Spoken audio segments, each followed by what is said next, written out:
Persia దేశం చేతుల్లో France యుద్ధంలో ఓడిపోయింది. పర్షియా ఫ్రాన్స్ను తన ఆధీనంలోనికి తీసుకుంటున్న తరుణంలో ఫ్రాన్స్ ప్రజలు చాలా ఆందోళనకు గురి అయ్యారు. అలాంటి నిరాశతో యుద్ధంలో ఓడిపోయి ఆందోళనలో ఉన్నటువంటి ప్రజలను ఆదుకుంటూ వాళ్ళ విశ్వాసాన్ని బలపరుస్తూ, దేవుడు మీకు తోడుగా ఉన్నాడు, మీ ప్రార్థనలు ఆలకిస్తాడు, ధైర్యంగా ఉండండి అంటూ మరియమాత నమ్మకపాత్రమైన మాతగా దర్శనమిచ్చి వారిని ఉత్సాహపరిచింది. ఇప్పుడు మనము ఫోంటెమెయిన్ మాత గురించి కొద్దిసేపు ముచ్చటించుకుందాం. ఫ్రాన్స్ దేశంలో అది 17వ తారీఖు జనవరి నెల 1871 సంవత్సరం పరిశుద్ధ మరియమాత ఫోంటెమెయిన్ నందు నమ్మకపాత్రమైన మాతగా దర్శనమిచ్చింది. ఆమె ఫోంటెమెయిన్లో దర్శనమిచ్చింది కాబట్టి ఆ తల్లిని ఫోంటెమెయిన్ మాత అని పిలుస్తున్నాం. ఫ్రాన్స్ దేశానికి పర్షియా దేశానికి మధ్య 1870వ సంవత్సరంలో భీకర యుద్ధం జరిగింది. 19వ తారీఖు జులై నెల 1870లో ఆ యుద్ధం ముగింపునకు వచ్చింది. ఫ్రాన్స్ 2వ చక్రవర్తి అయినటువంటి 3వ నెపోలియన్ ఈ యుద్ధాన్ని ఆరంభించాడు. మొదటి నుండి ఫ్రాన్స్ ఓటమినే అనుభవిస్తూ ఈ యుద్ధాన్ని కొనసాగించింది.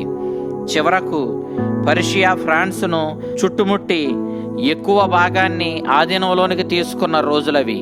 ఆ సందర్భంలో దీనస్థితిలో ఉన్న ఫ్రాన్స్ దేశాన్ని ఆదరించడానికి, వారి నమ్మకాన్ని సన్నగిల్లనివ్వకుండా వారికి దేవుని యందు విశ్వాసాన్ని బలపడేలా చేయడం కోసం ఫోంటెమెయిన్లో 500 మంది మాత్రమే జీవిస్తూ ఉన్నటువంటి ఆ ప్రాంతంలో మరియమాత దర్శనమిచ్చింది.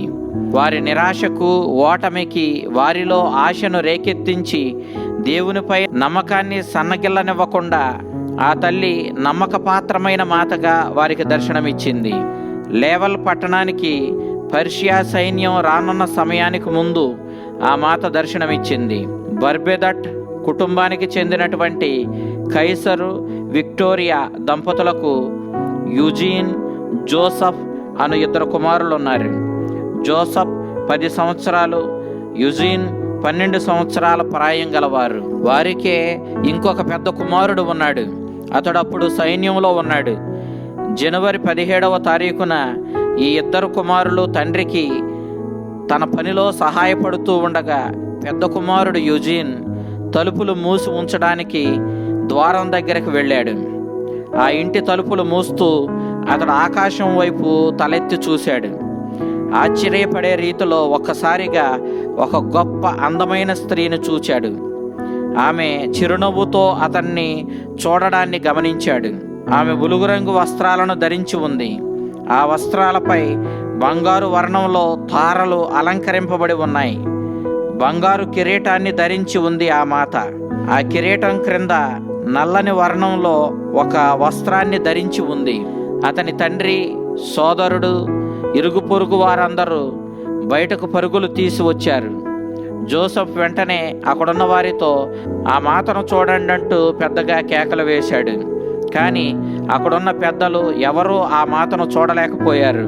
ఆ తల్లిదండ్రులు కూడా ఆ మాతను చూడలేకపోయారు.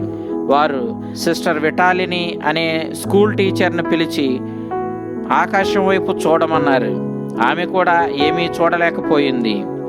ఆ టీచర్ గారి సలహా మేరకు బహుశా ఆ మాత చిన్నపిల్లలకు మాత్రమే కనిపిస్తుంది అని భావించి దగ్గరలో ఉన్న 2 పాపలను కూడా తీసుకుని వచ్చి ఆకాశం వైపు చూడండి అని ఆ పిల్లలకు చెప్పారు. కానీ ఆ పిల్లలు అప్పటికే ఆ మాతను చూస్తున్నామని, మరియ తల్లి ఈ రీతిగా కనపడుతుంది, మేమిప్పటికే ఆమెను చూస్తూ ఉన్నామని ఆ పిల్లలు చెప్పడం చూసి గ్రామస్తులందరూ ఆశ్చర్యపోయారు. ఆ 2 పిల్లలు ఫ్రాంకోయిస్ రిబేర్ మరియు జియన్నీ మరియా. వారు వచ్చి ఆకాశం వైపు చూడకుండానే ఆ తల్లి ఏ విధంగా కనిపిస్తూ ఉందో నమూనాలు ఖచ్చితంగా చెప్పడం చూసిన ప్రజలు ఆశ్చర్యపోయారు. ఆ గ్రామ ప్రజలందరికీ ఈ విషయాలు తెలిచాయి. అందరూ అక్కడకు వచ్చి ఆ తల్లిని ప్రార్థించసాగారు.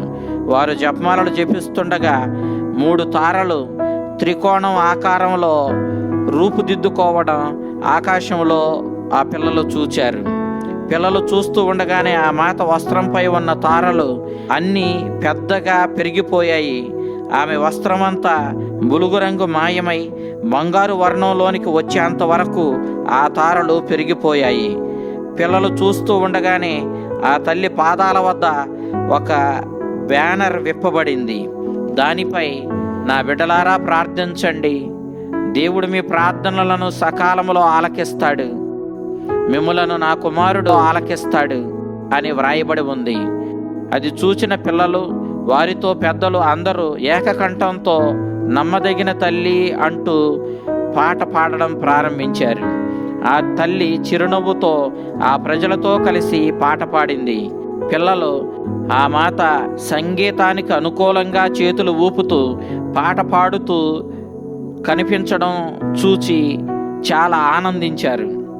ఓ మధురమైన యేసువా అని ఇంకొక పాటను వాళ్ళు పాడినప్పుడు ఆ మాత చేతుల్లో యేసుక్రీస్తు సిలువపై వ్రేలాడుతున్నట్లుగా కనిపించింది. యేసుక్రీస్తు అని సిలువ పై భాగంలో వ్రాయబడి ఉంది.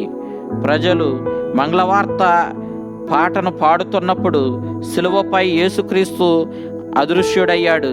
కానీ ఆ మాత చిరునవ్వుతో నిలబడి వారు పాడుతున్నటువంటి ఆ పాటను ఆస్వాదిస్తూ కనిపించింది. ఆ మాత తన కుమారుని శిలువ మరణాన్ని ఎంతగా ధ్యానిస్తుందో అక్కడ ప్రత్యక్షపరచబడింది. అందుకే ఆ సమయంలో ఎప్పుడైతే మరియ తల్లి చేతిలో యేసుక్రీస్తు శిలువ మీద వ్రేలాడుతూ ఉన్నట్లు కనిపించాడో ఆ సమయంలో ఆ మాత చాలా విచారంగా కనిపించింది. తరువాత ఆమె మేఘాల వెనుకకు వెళ్ళి అదృశ్యమయ్యింది. రాత్రి ప్రార్థనలు ముగింపుతో ఆ దర్శనం ముగింపునకు వచ్చింది. 3 గంటల సేపు ఆ దర్శనం సాగగా ఇంచుమించు 9 గంటల రాత్రి సమయంలో ఆ దర్శనం ముగింపునకు వచ్చింది.